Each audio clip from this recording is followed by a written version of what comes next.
Yeah, it's been really good. Obviously, the game was a good one for us. Nice to score a lot of goals, and I think we played some good football. And sometimes our team struggled against, a low block and playing against sort of lower ranked nations. But I think, we pushed right to the end to score as many goals as possible, and played really well. And we've just been recovering and had a little beach day where we got in the water and switched off the minds for a bit. So ready for this next game tomorrow. Steph, what would it mean to finish off with a final win and having another dominant performance like you did the other night? Yeah, it's obviously really important. The main focus for us is to qualify and to put ourselves in the best position we can to get into obviously the further rounds and to qualify for the Olympics. So obviously performance is really important and the way that we play is important, and that's always a main focus for us, but obviously winning is the top of the agenda.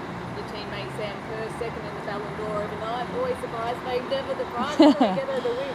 I know. It's been tough to watch because I think, she's probably been the most consistent best player in the world over the last however many years. She's always up there, 2 or 3. She's getting closer and closer. I'm sure she'll grab one at some stage. But yeah, you look at the year Bonmati's had as well, and you've got to respect that she's won probably literally everything you possibly can. But I would love to see Sammy win one, and I'm sure she'll stay up there and she'll win one day. Some big names have left Perth already. How will you guys manage without them, and also an injury out? Yeah, I think Tony's obviously not expected to have Viney's injury, but the other 2 was obviously in the plans, and he's considered that for the whole squad and for the whole 3 games. So I'm sure he's got rotations in mind and plans in mind, and we've got a great squad full of incredible players that can step in and play a role. And you'll definitely see that tomorrow. And as much as we'll miss the girls, we've got players ready to come in and do the job. Given how much support you've had from the fans in Perth, would you have liked to have played a World Cup match here? I think the support we had everywhere we played at the World Cup was incredible. So, we're happy with where we played, but the support here in Perth has been amazing. The turnouts, the support on the streets that we've had has been, incredible, and we've loved every second of it. So I'm sure we would have enjoyed a World Cup game here, definitely. Obviously the fans would love another 8-0 victory, but I guess how important is it drawing confidence from that win but treating tomorrow night's game as its own game?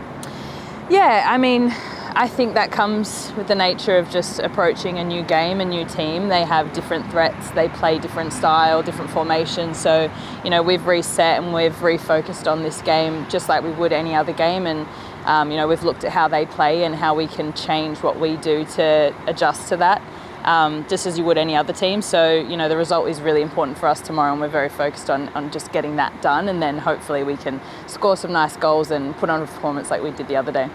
And there's probably a bit of fatigue around the group. How important was having a rest day yesterday and being able to reset ahead of this final match? Yeah, it's massive. I think a lot of us come from overseas clubs, so the jet lag's been difficult as it is every time. And then obviously having 3 games in one window is a lot, but having days like yesterday where you can just switch off and enjoy each other's company, and for us that live in places like England, going to the beach and having a beach like you do here in Perth is just amazing and nice to switch off. Final 2. Steph, of course, hopefully a draw tomorrow night should be enough to get you through to the 3rd round. Have you been keeping an eye on who you might come up against in the 3rd round should that happen? A little bit, but to be honest, it's really tricky. There's obviously so many ways that it can go depending on results. So we've been keeping an eye. I know Tony has, and he's been trying to update us a little bit, but the main focus is on what we're doing, and then we're obviously confident in whoever we come up against. So the task at hand is to make sure we get through to those rounds, do everything we can to put ourselves in the best position, and then whoever we get, we'll get. Final question, Steph. And obviously the other 2 sides will play beforehand tomorrow. Do you even think about that result at all until after the game, or is it something that goes into pre-game prep? I don't. I think Tony will probably keep an eye on it, and if he thinks it's worth mentioning, then he'll update us on what he needs to, but otherwise there probably won't be much of an update, and it'll just be focusing on getting the win and doing what we need to do. But that Tony's usually the master of that, and he'll feed us the information that he thinks we need, otherwise he'll keep it under wraps.